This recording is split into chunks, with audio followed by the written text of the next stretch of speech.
नमस्कार, आप देख रहे हैं नेशनल इंडिया न्यूज और मैं हूं आपके साथ सत्तार करीबी। 16 जनवरी को व्हाट्सएप चैट की बातें वायरल होती है।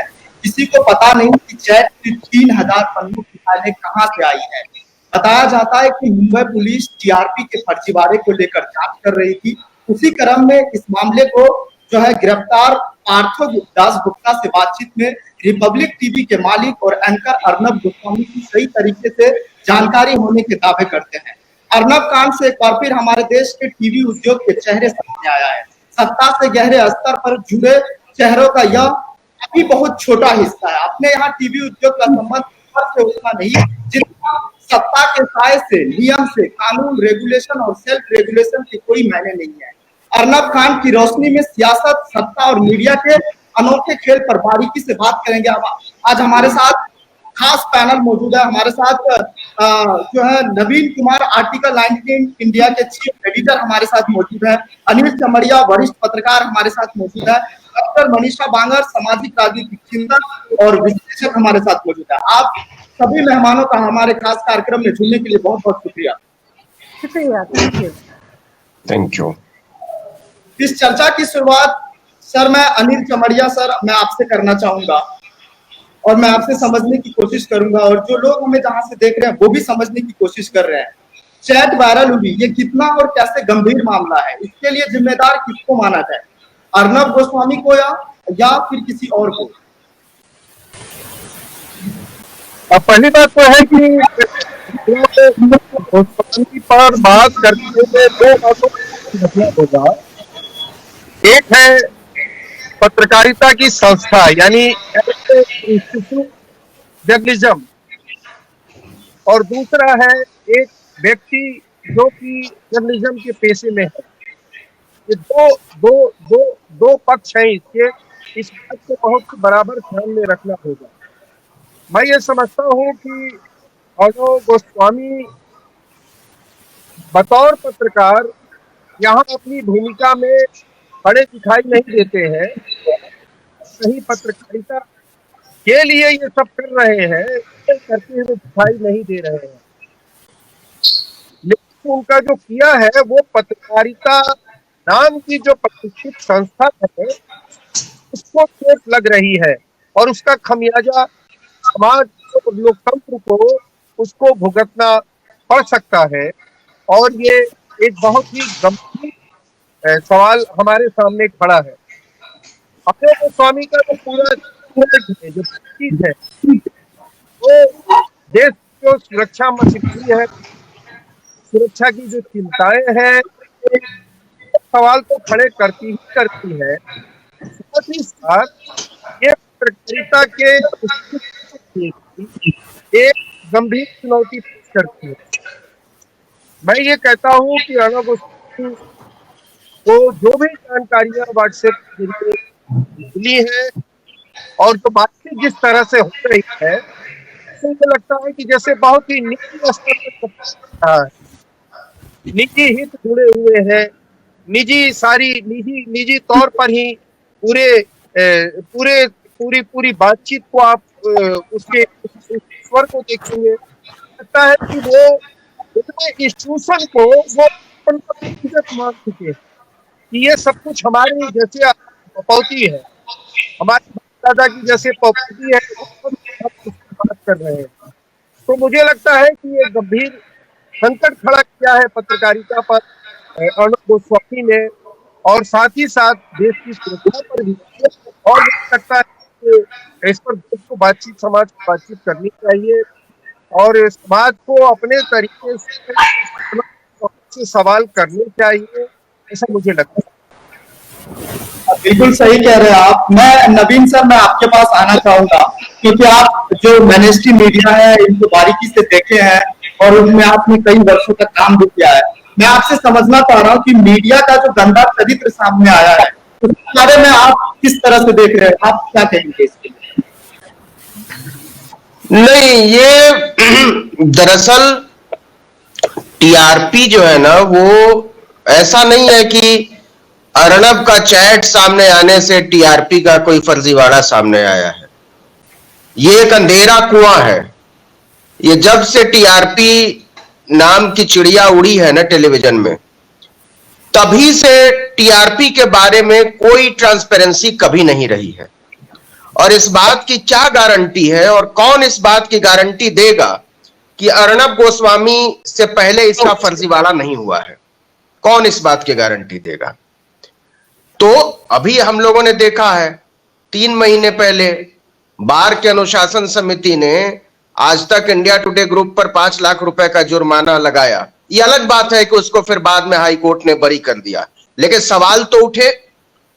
इसके पहले एनडीटीवी ने अपने आप को बार से बाहर ही कर लिया था।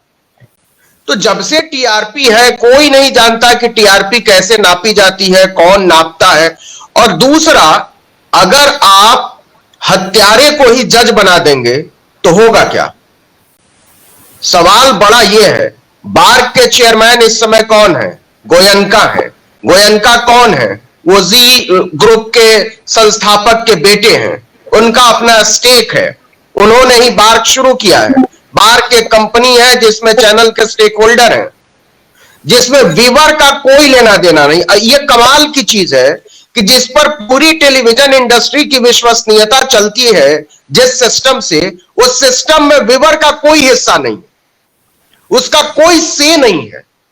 तो जिस चीज की शुरुआत से ही बेईमानी है, धोखाधड़ी है, घपलेबाजी है, अर्णब तो एक बहुत छोटा सा पार्ट है। वो पूरा घपलेबाजी का सिस्टम नहीं है, वो एक बहुत छोटा सा पार्ट है। और कोई इस बात से बरी नहीं हो सकता है टीआरपी और टेलीविजन के सिस्टम में कि उसने वो काम नहीं किया है जो अर्णब ने आज किया है, या जो बात, ऐसी कौन सी बात खुल गई है अर्णब की जो बाकी के लोग पहले से नहीं जानते थे? कोई नई बात आई है क्या चैट में? कोई नई बात नहीं है, कोई सनसनीखेज बात नहीं है। ये वही बात है जो हम लोग बंद दरवाजे में या खुले पर, चौराहे पर ये सब बातचीत करते थे और कहते थे कि ये सब चीजें होती हैं। बस उसी को एक तरीके से आप कह लीजिए कि उसका प्रमाण मिल गया है। इसमें ऐसी कोई नई बात नहीं है। और आप अर्णब जो है ना, वो केवल उसको कहना, केवल अर्णब को पकड़ना और बाकियों को इसी आधार पर बरी कर देना, ये भी अपने आप में बेईमानी है। अगर अर्णब ने बेईमानी की है तो बाकी लोग बरी नहीं हो सकते हैं। एक ऐसा सिस्टम जो सड़ा हुआ है, जो गला हुआ है, जो घोर अविश्वसनीय है, सब उसके स्टेक होल्डर हैं, सब उसके लाभार्थी हैं। केवल अर्णब को कसूर देना बिल्कुल ये सही नहीं होगा। बिल्कुल सही कह रहे हैं आप, क्योंकि लगातार इस बात को लेकर सवाल उठ रहा है। मैं डॉक्टर मनीषा बांगर मैम, मैं आपके पास आना चाहूंगा और आपसे समझने की कोशिश करूंगा कि टीआरपी के लिए देश की सुरक्षा को खतरे में डालना कितना उचित है? मेरे ख्याल से टीआरपी का मामला पहले से शुरू था। जैसे कि कोरोना के वक्त में हमने देखा और मिस्टर अर्णब अपनी विचित्र पत्रकारिता के साथ में सभी लोगों के ऊपर सवाल निर्माण कर रहे थे। न वो किसी को, न वो राज्य सरकार को, बीजेपी सरकार को वो इस तरह से सवाल नहीं कर रहे थे कि उन्होंने कितनी सहूलियतें लगाई है, कितना बेड अवेलेबल किया है, कितना लोगों की राहतें मिली है, कितना पलायन मजदूरों के लिए क्या किया है। यह सब छोड़ के जो एक मौजूदा सरकार की और वातावरण को बहुत ज्यादा हिंसक बनाने की प्रवृत्ति जो हमको हमेशा अर्णब की इसमें दिख रही थी, और उसके साथ ही फिर टीआरपी का मसला शुरू हुआ। यह इसलिए भी यहाँ पर इसको पूरी तरह से पॉलिटिकल कहे या ना कहे, लेकिन पॉलिटिकल एलिमेंट है, क्योंकि वहाँ जहाँ पर महाराष्ट्र के, मैं एक पास दे रही हूँ कि महाराष्ट्र में जो लिंचिंग्स हुई थी वहाँ पर, उसके ऊपर सवाल अर्णब कर रहे थे और लगातार महाराष्ट्र गवर्नमेंट और शिवसेना को जवाबदेही बता रहे थे, जबकि वह धार्मिक इशू नहीं था। वहां पर वो सवाल कर रहे थे, लेकिन पूरे देश में जो हाहाकार मचा हुआ था और लिंचिंग हो रही थी कोरोना के समय में भी, और SC/ST के ऊपर इतनी एट्रोसिटीज हो रहे थे, उसके ऊपर बिल्कुल भी नहीं बोल रहे थे। और तबलीगी जमात और तमाम चीजों को लेकर वो एक हिंसक वातावरण देश में इतने महामारी के काल में, ऐसे काल में वो कर रहे थे। तो उनका जो चरित्र सामने आ रहा था वह एक बहुत ही दूषित चरित्र पहले से था, और फिर बाद में टीआरपी का भी यह आया। टीआरपी के लिए उन्होंने बहुत रोकने की कोशिश की, फिर उसके बाद में हम देखते हैं कि वो एक पूरी केस के अंतर्गत उनको उनके ऊपर कार्रवाई की गई और उसके पहले वो महाराष्ट्र की सरकार को ए उद्धव, ए राखी देशमुख, ए इस तरह से कि उसका जो रवैया रहा है, मतलब कोई भी इंस्टीट्यूशन के प्रति उसका कोई सम्मान नहीं, किसी भी इंस्टीट्यूशन के प्रति वह अपने आप को बियॉन्ड लिमिट्स समझना और एक तरह का एरोगेंस बहुत बहुत ज्यादा माना कि इस तरह से अंदेशे आए हुए हैं कि बीजेपी का सपोर्ट उसको मिलता रहा। जब आपने देखा होगा कि उसको जब अरेस्ट किया गया फिर तमाम मिस्टर नड्डा से लेकर के स्मृति ईरानी से लेकर तमाम लोगों ने उसके लिए ट्वीट की, लेकिन जब तक बीजेपी का मामला है और मौजूदा सरकार का मामला है, भले ही वह भारत के अंदर जो भी उसकी राजनीति है, धार्मिक ध्रुवीकरण की राजनीति हो, हिंदू मुसलमान की राजनीति हो, वो भी चलती हो, लेकिन जहां पर एक्सटर्नल और नेशनल सिक्योरिटीज का मामला आता है तो सारी पॉलिटिकल पार्टीज इस पर सहमति है कि नेशनल सिक्योरिटीज के साथ में कोई भी खिलवाड़ नहीं होना चाहिए, चाहे वो बालाकोट का मामला रहा हो, पुलवामा का रहा हो, चाइना के साथ रहा हो। ऐसे वक्त में सारी पॉलिटिकल पार्टीज को, इवन शिवसेना और कांग्रेस और अन्य कई पार्टियां हैं, वो सारी की सारी इकट्ठी आई है। और यहाँ इस नजर से जो हम देखते हैं कि वो अर्नब ने टीआरपी के मामले के साथ जुड़े हुए उसके कई चीजें सामने आती है। और तो यहाँ पर दो चीजें हैं, क्या वह इस स्थान पर पहुंच चुका है, तो उसकी जो निकटतम या जो जितना वो निकट है मौजूदा सरकार से, या उसका वर्ग और वर्ण के आधार पर उसका वो वर्चस्व बना हुआ है कि उसको लगता है कि मुझे कोई नहीं छू सकता। और हमने देखा है कि सुप्रीम कोर्ट ने उसको रातों रात उसको वहां से बरी किया, जबकि वह बहुत संगीन उसके ऊपर आरोप थे, मर्डर के आरोप थे। तो ये वर्ग और वर्ग विशेष और वर्ण विशेष की ताकत जो अर्नब के साथ में और पॉलिटिकल ताकत जो अर्नब के साथ में है, और तभी मीडिया के परिप्रेक्ष्य में जो उच्च वर्ण और वर्ण और की जो डोमिनेंस है, एस्टैब्लिश डोमिनेंस है, उसके बलबूते पे ये सारा कुछ है, क्या ये सब चीजें सामने आती है और ये सवाल पुनः निर्माण होते हैं। हालांकि अभी इस मामले को लेकर खास करके बालाकोट को ये इतनी शर्मनाक चीज है, आप देखेंगे कि ये क्लासिफाइड इंफॉर्मेशन में आती है, क्लासिफाइड मिलिट्री इंफॉर्मेशन में आती है, ऑफिशियल सीक्रेट्स एक्ट के अंतर्गत आती है, और ऐसी कोई कार्रवाई शिवसेना के अलावा ना बीजेपी करती हुई नजर आ रही है। और मिस्टर राहुल गांधी ने भी जो बयान दिया है कि ये क्रिमिनल एक्ट है, लेकिन जो एक तमाम पूरे एजुकेटेड इंटेलेक्चुअल क्लास के तरफ से जो एक भर्त्सना आनी चाहिए थी और जिस इम्प्यूनिटी के साथ अर्नब काम करता है, वाकई में देश की सिक्योरिटी के लिए बहुत बड़ा मुद्दा है, internal as well as external. बिल्कुल सही कह रहे हैं आप, लेकिन अनिल चमरिया पर मैं आपके पास लौटना चाहूंगा। अर्नब गोस्वामी के मामले पर भारतीय जनता पार्टी क्यों निःशब्द है, क्यों उस पर कुछ बात नहीं कह रही है या कुछ बयान जारी नहीं करते हैं, क्या मुख्य वजह हो सकती है? आप अपना फिर से एक बार दोहराइए। मैं आपसे समझना चाह रहा हूँ कि जिस तरीके से भारतीय जनता पार्टी अर्नब गोस्वामी के चैट लीक मामले पर कुछ बोलना नहीं चाह रही है, वो बयान भी नहीं देना चाहती है, इस बात को लेकर क्या समझा जाए कि उनका संरक्षण मिला हुआ है? नहीं, इसमें तो बहुत, देखिए इसमें बहुत बात करने की गुंजाइश नहीं है। इस प्रश्न में इसकी है कि जो अर्नब गोस्वामी है वो पत्रकारिता के एज ए पत्रकार एक्ट करते हुए नहीं चाहते हैं, बल्कि तो बीजेपी के प्रवक्ता, बीजेपी के प्रचारक के रूप में वो पत्रकारिता का इस्तेमाल करते हुए दिखाई देते। तो जाहिर सी बात है कि जब वो बीजेपी के प्रवक्ता के रूप में, बीजेपी के प्रचारक के रूप में पत्रकारिता का इस्तेमाल कर रहे हैं, जाहिर सी बात है कि बीजेपी का कोई भी उसको बोलेगा उनके बारे में, बल्कि उनकी सुरक्षा के लिए, उनको बचाव के लिए, उनके गुनाहों को छिपाने के लिए उनकी मदद हो सकती है, वो की जाएगी और जाती रही है। इसीलिए ये बात कहना कि अर्नब गोस्वामी के पक्ष में ये तो बिल्कुल आईने की तरह। आज हम भी देखिए आईने पर साथ है, लेकिन आज भी मुझे अभी को ऐसे पत्रकार यानी एक पत्रकार के रूप में स्वीकार करने में दिक्कत हो रही है। भले ही वो टेलीविजन पर सबसे ज्यादा हो, सबसे ज्यादा चीखता हो, सबसे शोर मचाता हो, लेकिन उसको एक पत्रकार के रूप में स्वीकार करना मुझे दिक्कत सुविधा मुझे महसूस होती है। तो मैं तो एज ए पत्रकार उसको स्वीकार करके बात ही नहीं कर रहा, मैं तो बल्कि कहता हूँ पत्रकार संस्थान को वो इस्तेमाल कर रहा है एक पार्टी के पक्ष में, एक विचार के पक्ष में। ये बात मैं बहुत साफ तौर पे कह सकता हूँ।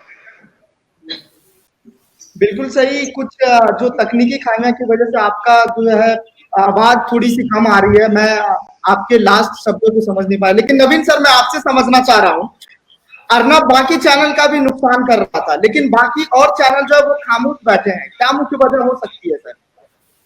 मोड फ्रेंडली एक ही है सबकी, काम करने का तरीका सबका एक है, सबको एक ही लाभ चाहिए और सबको एक ही मंजिल पर पहुंचना है। यह केवल कारोबारी मुनाफे का मामला नहीं है, यह मामला है कि आप जब एक पॉलिटिकल, देखिए ऑब्जर्वर से जब आप पॉलिटिकल टूल में बदल जाते हैं तो उसके जो खतरे होते हैं वही खतरा अर्नब गोस्वामी ने पैदा कर दिया है। जर्नलिस्ट का काम जो है वो फैसला सुनाना नहीं है, वो एक ऑब्जर्वर है, वो एक सटल तरीके से घटनाओं को, परिस्थितियों को, देश को ऑब्जर्व करता है और वो लोगों को बताता है कि एक पॉलिटिकल आदमी में और एक जर्नलिस्ट के बीच में बड़ा महीन अंतर होता है। वो महीन अंतर यह है कि जर्नलिस्ट जो है ना वो बहुत पवित्र भाव से घटनाओं को ग्रहण करता है, वो बड़ा निर्दोष किस्म का आदमी होना चाहिए, बड़ा निष्पाप किस्म का आदमी होना चाहिए।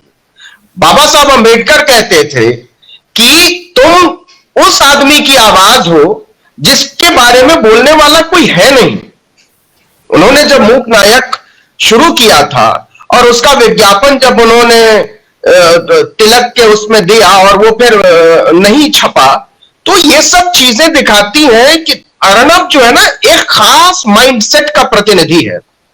वो सवर्णवादी है, वो महिला विरोधी है, वो एंटी माइनॉरिटी है और वो साम्राज्यवादी है, वो कॉर्पोरेट कल्चर का हिमायती है। वो भारत के संविधान के किसी भी खित्ते में, किसी भी कोने में, किसी भी खांचे में न तो सामाजिक तौर पर और ना ही पत्रकारीय तौर पर फिट बैठने वाला आदमी है। मेरा कहना यह है कि क्या गले में कोई पट्टा लटका लेने से आप पत्रकार हो जाते हैं? क्या टेलीविजन के पर्दे पर नजर आ जाने भर से आप पत्रकार हो जाते हैं? अगर ऐसा है तो फिर आप राखी सावंत को भी पत्रकार मान लीजिए, किसी को कोई दिक्कत नहीं होनी चाहिए, वो बहुत बोलती है। फिर कंगना रनौत भी कल को कहेंगे कि वो तो सबसे बड़ी पत्रकार है, उनको तो सबसे ज्यादा लोग देखते हैं, उनकी बहुत ऊंची टीआरपी आ सकती है। तो क्या हम मानसिक तौर पर कंगना रनौत को भी जर्नलिस्ट मानने को तैयार हैं? पॉपुलर कल्चर जो है ना वो पत्रकारिता का हिस्सा नहीं हो सकता है। मास का रिप्रेजेंटेशन नहीं है जर्नलिज्म। जर्नलिज्म ट्रूथ का रिप्रेजेंटेशन है, सत्य का प्रतिनिधित्व है। तो जो चीज आपने जो सवाल किया था ना कि बाकी के टेलीविजन चैनल खामोश क्यों हैं, वो इसी वजह से खामोश हैं कि सबको आज नहीं तो कल अर्नब गोस्वामी और रिपब्लिक होना है, सबको होना है। क्या आज तक ने कश्मीर पर गलत सलत खबरें नहीं चलाई हैं? उसके न्यूज डायरेक्टर ने फर्जी खबर चलाई थी। जिस चैनल का न्यूज डायरेक्टर ही लाइव में फर्जी खबर चलाता है नेहरू और विंस्टन चर्चिल को लेकर, बाकी उसके कलेवर को लेकर क्या आप बात कर सकते हैं? क्या ये अनसाइंटिफिक एटीट्यूड नहीं है कि आप कहते हैं कि नोट में चिप होता है, उसको आप गड्ढे में खोद देंगे तब भी आप निकाल सकते हैं? ऐसे अनसाइंटिफिक एटीट्यूड वाले लोग समाज में भी नहीं होने चाहिए। न्यूज रूम तो छोड़ दीजिए, जर्नलिज्म हाउस तो छोड़ दीजिए। ये लोग पत्रकारिता के लिए नहीं, ये लोग समाज के लिए खतरा है, ये लोग मनुष्यता के लिए खतरा है, ये इंसानियत के लिए खतरा है। इसका खतरा किसी टीआरपी, किसी धंधे, किसी पॉलिटिकल सिस्टम से बहुत ज्यादा और बहुत बड़ा है। जब तक हम लोग एक समाज के तौर पर, एक मनुष्य के तौर पर, एक नागरिक के तौर पर इसको समझेंगे नहीं, ये देश बूचड़खाने में बदल जाएगा।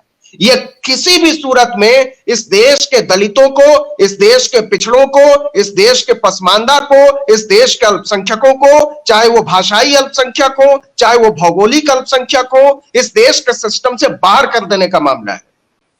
ये केवल अर्णब गोस्वामी का, केवल रिपब्लिक टीवी का, केवल आज तक का, केवल इंडिया टुडे ग्रुप का या किसी टीवी चैनल का मामला नहीं है। जब तक कि हम इसके खतरे के व्यापक दायरे को समझेंगे नहीं, तब तक हम किसी भी नतीजे पर नहीं पहुंच सकते सॉल्यूशन के। तो अगर हमको किसी सॉल्यूशन पर पहुंचना है तो हमको खारिज करना पड़ेगा ऐसे लोगों को।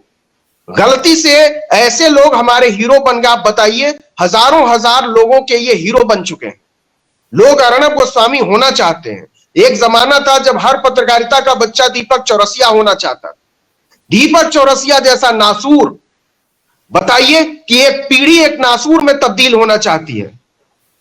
कैसा समाज बनाना चाहते हैं हम? इस समाज में, इस देश में, इस पूरे घटनाक्रम के बीच जहर घोल देने की कॉन्स्पिरेसी है। ये एक पॉलिटिकल कॉन्स्पिरेसी है, एक जर्नलिस्टिक कॉन्स्पिरेसी है। और इस बात मुझे बताइए कि जो इंफॉर्मेशन अर्णब गोस्वामी को थी बालाकोट के बारे में, इस बात की गारंटी कौन लेगा कि वो इंफॉर्मेशन दुश्मन देश को लीक नहीं की गई है? कौन लेगा इस बात की गारंटी?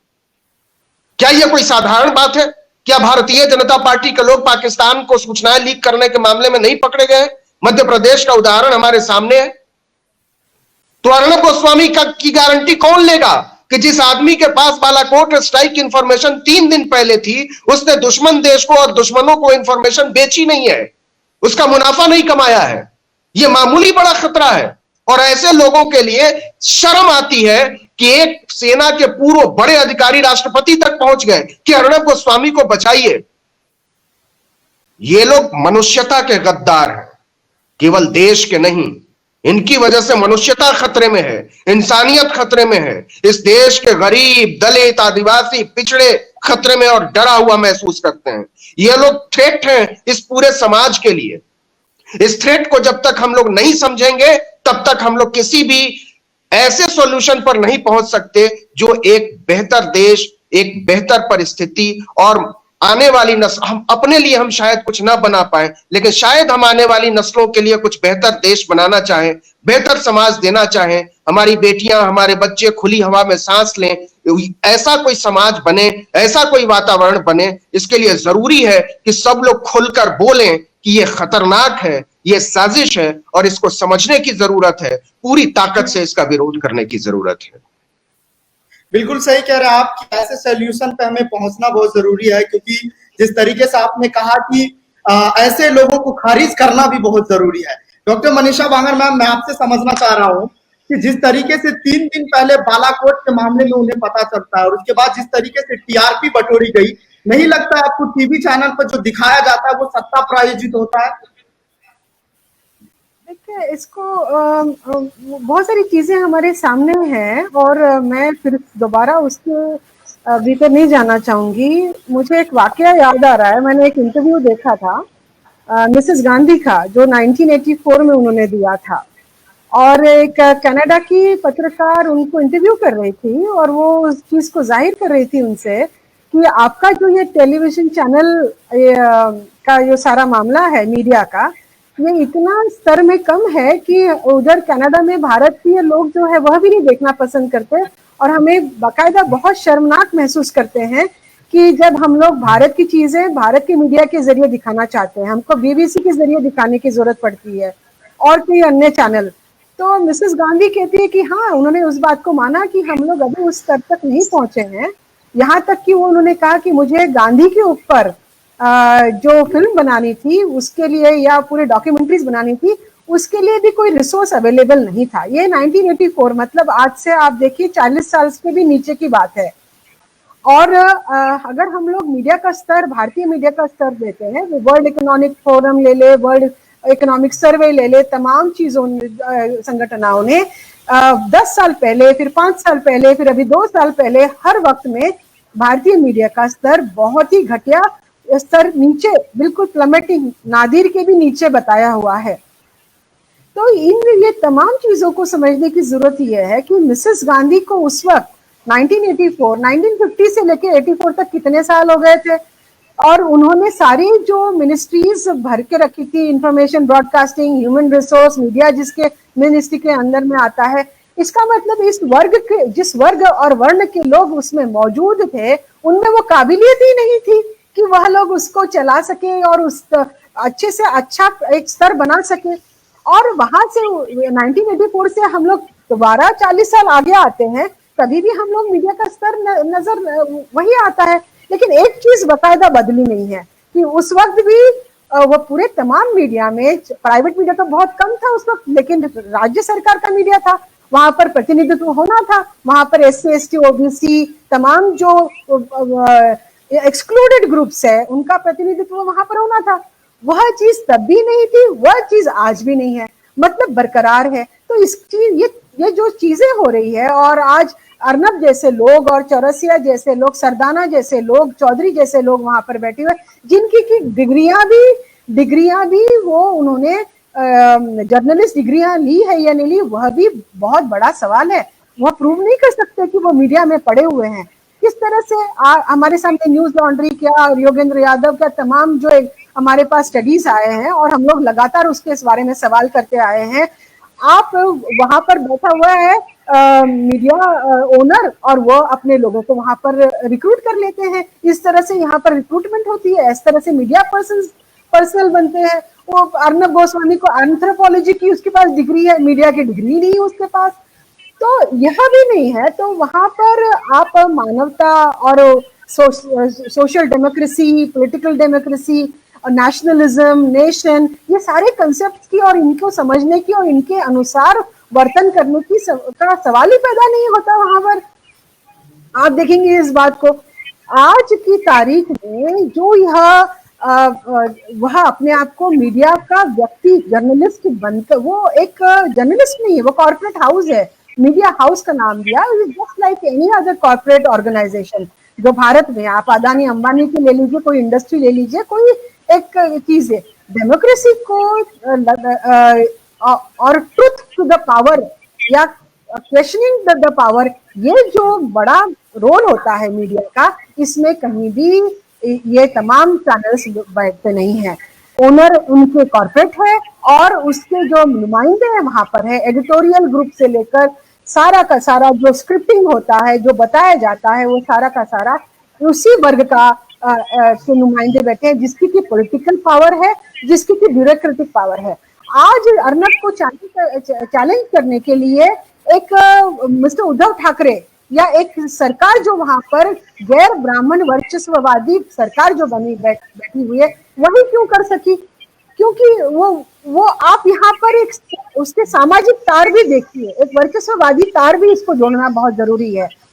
क्यों? क्योंकि अर्नब को पता है कि उसको अगर कोई चैलेंज कर सकता है या नहीं करेगा, अगर चैलेंज नहीं करेगा, उसके खुद के लोग नहीं चैलेंज करेंगे। बीजेपी सरकार जो है उसके वर्णों और वर्ग से जुड़ी हुई है, वो उसको चैलेंज नहीं करेगी, उसको ठीक भी नहीं करेगी।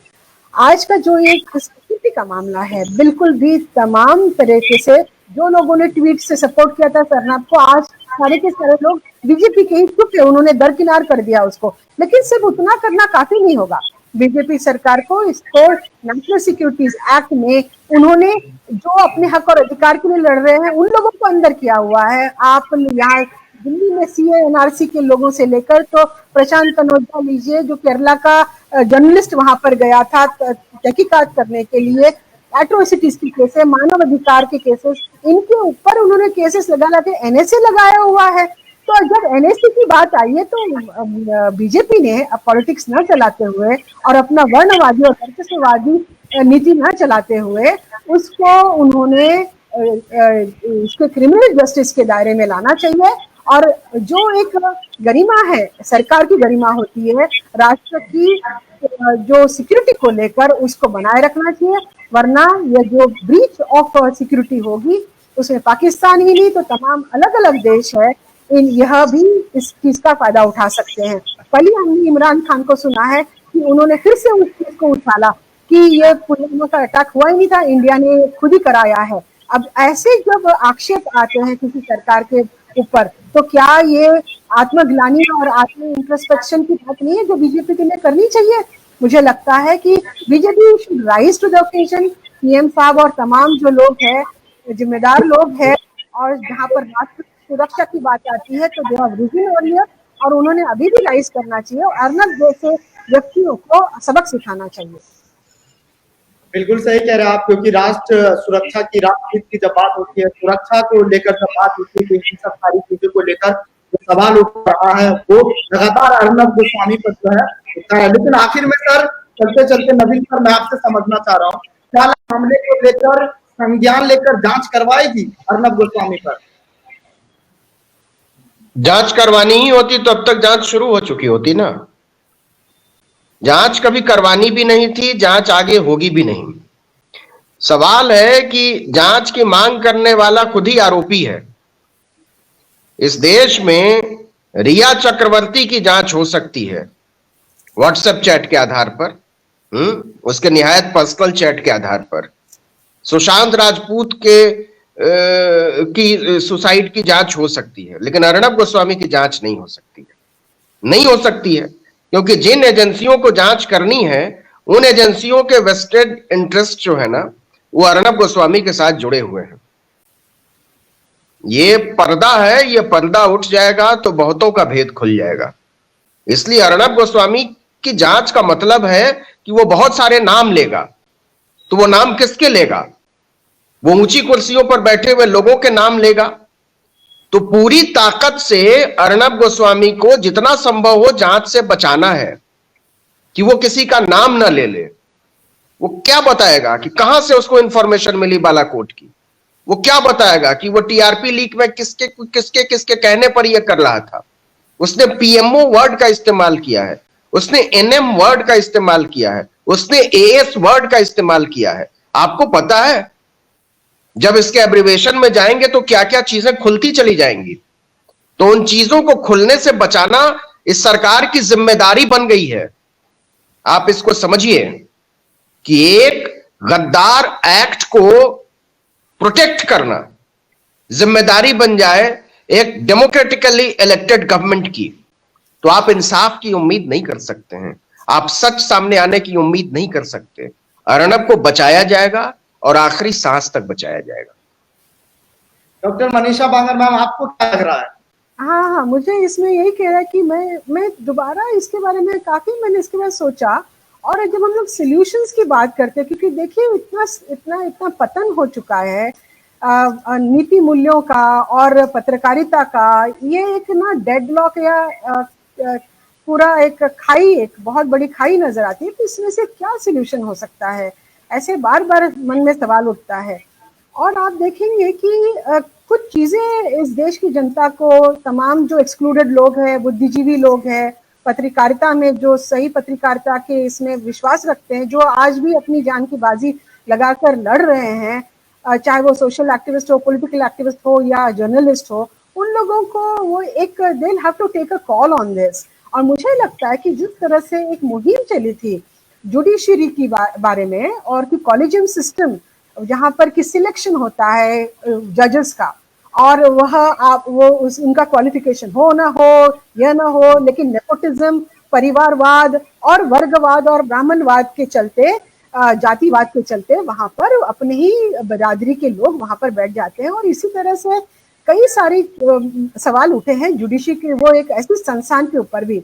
वैसे मीडिया को अगर चौथा खंबा कहा जाता है पॉलिटिकल डेमोक्रेसी का या डेमोक्रेसी का, ऐसा कोई भी वो किरदार निभाते हुए नहीं नजर आया है मीडिया, और उसको सुलझाना बहुत जरूरी हो गया है। वरना ये दीमक नहीं, कीड़ा नहीं, नासुर, वाकई में ये नासुर रिश्ता रहेगा। उसको ठीक करने के लिए मुझे तो लगता है, और इस चीज का मैं कई बार इसको फोरम में ला चुकी हूँ, कि जिस तरह से आईएएस और आईपीएस और जो स्टेट सर्विसेज और सिविल सर्विसेज के लिए चयन होता है, और वो एक इस तरह से इंडियन मीडिया सर्विसेज का एक गठन होना चाहिए, और उसमें सिलेक्शन के जरिए से, क्योंकि यहाँ पर अंधाधुंध हो रहा है, अनक्वालिफाइड लोग, अनरेप्यूटेबल लोग, उनके जो नेक्ससेस चल रहे हैं, बिल्कुल अंधाधुंध कारोबार चल रहा है। इसको कहीं ना कहीं रोक लगाना पड़ेगा, और बहुत ही बड़ी तरीके से इसकी मांग करनी पड़ेगी कि इसको भी सर्विसेज, स्टेट सर्विसेज के दायरे में लाया जाए। प्रसार भारती से लेकर अगर हम देखते हैं, आप तमाम देखिए, आप उनके नाम, सरनेम्स पढ़ लीजिए प्रसार भारती में, राइट फ्रॉम 1960 से लेकर 80s में भी कौन लोग वहां पर बैठे हुए थे, कौन लोग वहां पर न्यूज पढ़ रहे थे, कौन कहानियां बना रहे थे, कौन वहां पर डॉक्यूमेंट्रीज बना रहे थे, कौन नाटक बना रहे थे, कौन गाने के प्रोग्राम कर रहे थे, तमाम वही जो हम लोग अंधश्रद्धा को हम मिटाने की बात करते हैं, हम लोग साइंटिफिक एटीट्यूड की बात करते हैं, हम जो जिस तरह के टीवी सीरियल्स चलते रहे, जो संस्कृति को सामने लाया गया, ये धार्मिकता को जिस तरह से सामने लाया गया, कौन लोग बैठे हुए थे। तो जब तक ये एक्सक्लूडेड जो कम्युनिटीज है, SC ST OBC और अलग अलग धर्म के लोग, अलग अलग राज्य के लोग और जो यहाँ की संस्कृति है वहाँ के लोग उसमें जब तक नहीं बैठते हैं, यह तभी मुमकिन हो सकता है जब तक इसको इंडियन मीडिया सर्विसेज के अंतर्गत लाना चाहिए और नुमाइंदगी होगी इन लोगों का, वहाँ पर परसेंटेज घटेगा, पॉपुलेशन के हिसाब से वहाँ पर ये लोग रहेंगे और ये जो दम्भ इन्होंने भर के रखा हुआ है कि हमें कुछ नहीं हो सकता, यह जाता रहेगा। इंस्टीट्यूशंस को ऐसा बनाया जा सकता है और उसमें कुछ तब्दीलियां ला सकती है। मेरे ख्याल में तो फिलहाल के वक्त में तो मुझे इतना ही सूझ रहा है, जहां तक हम लोग सोल्यूशंस की अगर बात करें, एक डायरेक्शन की अगर बात करें तो। सद्दाम बिल्कुल सही कह रहे हैं आप, क्योंकि जिस तरीके से 3000 पन्नों के जो चैट वायरल हुए हैं, इसको लेकर बड़ा सवाल उठ रहा है। ये जांच का भी विषय है और इस पर जांच होनी चाहिए। तो आप सभी मेहमानों ने इस चर्चा में भाग लिया, बहुत बहुत शुक्रिया। Thank you. Thank you. ये वीडियो अगर आपको पसंद आया हो तो इसे लाइक करें, कमेंट करें, शेयर करें और हाँ, हमारे चैनल को सब्सक्राइब करना ना भूलें ताकि देश विदेश से जुड़ी खबरें आप मिस ना करें, क्योंकि कोरोना काल में 2 गज दूरी, मास्क है जरूरी। नमस्कार।